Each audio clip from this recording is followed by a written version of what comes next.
Everything Everywhere All at Once has taken the country by storm. Viewers seemed to universally love this movie. It had everything: action, mystery, romance, drama, and comedy, all wrapped up in an expert performance by the entire cast. People gushed online about the lighting, effects, cinematography, and costumes. The story was engaging, and the plot was airtight. But have you ever wondered if everything was as perfect behind the scenes? Was everything idyllic everywhere all over the place on set? Keep watching to hear all of the juicy stories we have gathered about behind the scenes drama. Just by looking at the surface level success of the film would have most of us convinced things couldn't possibly have been anything other than a lovely harmony and free exchange of ideas. The film had a hefty budget of about $25 million and ended up grossing over $85 million. The film's reception has been glowing, and every single audience seemed to adore this film. Everything Everywhere All at Once had to be very well ordered and efficient, right? However, it's still Hollywood. For reasons we simply cannot delve into at the moment, a professional movie set in almost any circumstances will generate some level of spectacle. As it turns out, this film was not without its share of absurd decision-making on set. Anyone who has seen the film, or even the trailer, can tell that lead actor, Michelle Yeoh, is incredible in this role. The casting was perfect. It wouldn't surprise anyone to learn that the actor had a genuinely emotional response to the script. Her performance just oozes believability. It's completely natural. As it turns out, after she read the script in its entirety and learned the character's full arc, she really connected with the role. She recalls feeling a cathartic sense of freedom in the opportunity to play this character. It is certainly clear when we see her in character that this is 100% true. After the film's release, Yeoh was quoted as very much enjoying the feeling, the opportunity to show my fans, my family, my audience what I'm capable of. To be funny, to be real, to be sad. Finally, someone understood I can do all these things. What a lovely sentiment from a truly talented actor. It's no wonder her performance was so wonderful, with such a deep understanding of exactly who her character is. And even better, it seems as though Michelle was able to benefit emotionally from the role in this film. While this role is what she is now most well known for, it was not her first. She was a lead actor in Crazy Rich Asians, a comedy from 2018 based on a bestseller of the same name. Before that, Michelle starred in Crouching Tiger, Hidden Dragon, and played a lead in Tomorrow Never Dies as a Bond girl. Now, with this smash hit under her belt, no doubt Yeoh will continue to dazzle her fans with one amazing performance after another. It may surprise fans of the film to learn that our iconic lead, Evelyn, at one time was to be a character played instead by Jackie Chan.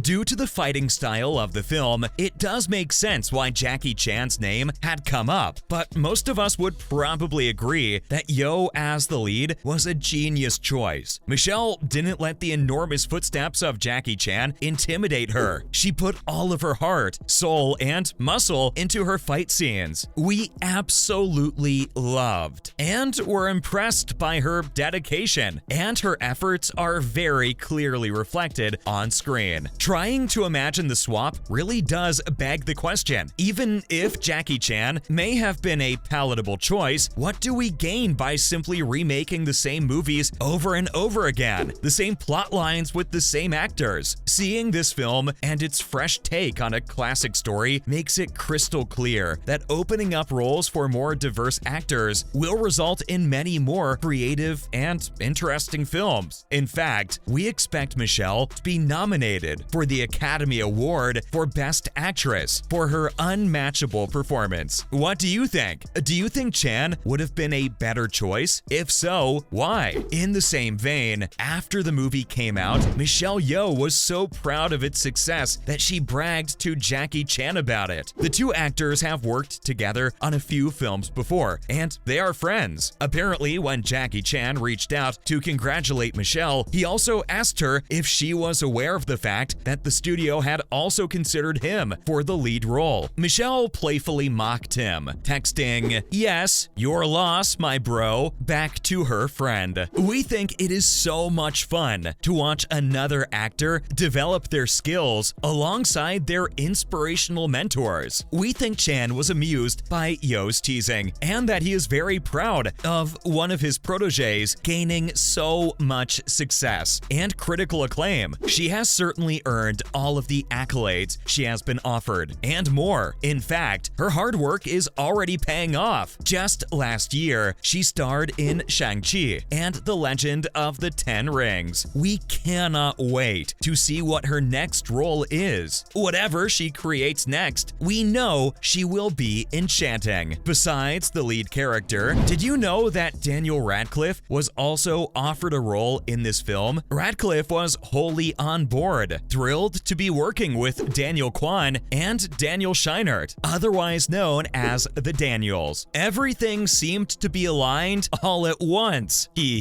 but ultimately Daniel was not able to take on the role. He was obligated to act in a play at the same time as the production of the filming of this movie. But he has gone on to say that he would never hesitate to work with the Daniels. He was quick to say that they are probably the only people in the world I would say yes to doing a movie of theirs without even seeing the script. That is certainly high praise, especially coming from the world-famous actor himself, who would probably have the opportunity to work with any studio he wanted. Radcliffe had worked with them before in their directorial debut, Swiss Army Man. He had famously starred in the world-acclaimed Harry Potter films, where fans were able to watch this actor grow up right before their eyes. He has been splashed all over the silver screen since 2001, when he was just 12 years old. Another small yet hugely significant detail is the length of time of production. Even beyond the obvious highlight of finishing the project sooner, we believe this strategy holds many more benefits than the ones that first come to mind. By shooting the film in a remarkably short length of time, the cast feels as though they are aging appropriately. It isn't obvious until you search for it, but it is true that every detail in this film feels deliberate and natural. In fact, the total shoot time was only 40 days, a remarkable feat. This makes their enormous profit even more valuable when you factor in the average amount of time of production versus the gross profit. Shooting so efficiently makes all of their talents worth so much for future producers. This intense shooting schedule's chaos gave room for actors to interpret their characters however they pleased. Jamie Lee Curtis used the pressure to further develop her character, Deirdre. This source of tangible pressure allowed her to even take a previous character she had played, Elaine Bowen, from the comedy series of 2001, Daddy and Them. Curtis having the encouragement and the conditions on set allowed her to reach a deeper understanding of Deirdre. Jamie Lee Curtis simply radiates excellence in acting, so her extra effort makes this performance one to remember. If you've seen the movie, please tell us what you thought of Deirdre. With Yeoh's experience on action sets, she was primed to prove herself to the Daniels, so they would not regret choosing her over Jackie Chan. The stunt coordinator could see her passion and eagerness to perfect the action scenes. The coordinator, Timothy Ulick, was thrilled to be working with her. He is quoted with praise, such as, "Her previous films were highly influential in my decision to pursue a career as a stunt coordinator. Having an opportunity to work with her was nothing short of awesome. Imagine having a hand in someone else's career choice." The Daniels knew they had an opportunity to create something one of a kind with this film. In fact, they actually turned down the chance to direct Marvel's Loki to pursue this project. The two films would compete with each other, as they both have strong themes of the multiverse. This certainly would have been a conflict conflict of interest, so we understand their decision. Fans of Everything, Everywhere, All at Once would agree that the Daniels' talents were much more effectively utilized on this set. Marvel will always be able to find directors for their projects. After all, behind-the-scenes drama is nearly always interesting for fans of a film or franchise to enjoy. It seems as though the nature of making a film will agree that their time was well spent on this project. Have you seen this groundbreaking film yet? Although this film does seem to be unique in a lot of ways, we think it's unique in the best way. What do you think? Worth the hype or overrated? We would love to hear your thoughts down below.